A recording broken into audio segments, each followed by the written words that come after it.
Hi guys, I'm going to make lime and almond snowball cookies. In a bowl I have 1 cup of butter, softened to room temperature. I'm adding half a cup of powdered sugar, 1 teaspoon of lime juice, 1 teaspoon of vanilla extract, 2 teaspoons of lime zest.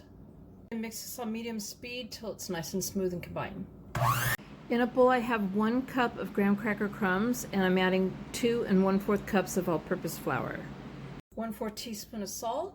I have half a cup of almond slivers that I chopped up a little bit more, and on medium heat I toasted them for about 2 minutes, stirring them while I was doing it.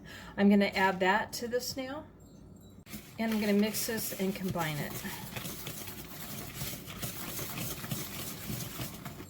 I'm going to add the dry to the butter mixture a little bit at a time till it's completely mixed in. My cookie sheet's lined with parchment paper, and I'm gathering up the dough and rolling it in a ball about the size of a walnut, and I'm going to sit them on my cookie sheet. And the dough is going to be kind of crumbly, but as you press it together it'll stay together. And the oven is preheated to 350 degrees. I'm going to bake these for 8 to 10 minutes, and I want the bottoms to be lightly golden brown. You don't want to overbake these. I removed them from the oven. I'm going to let them sit there for 2 minutes and then remove them and put them on the wire rack.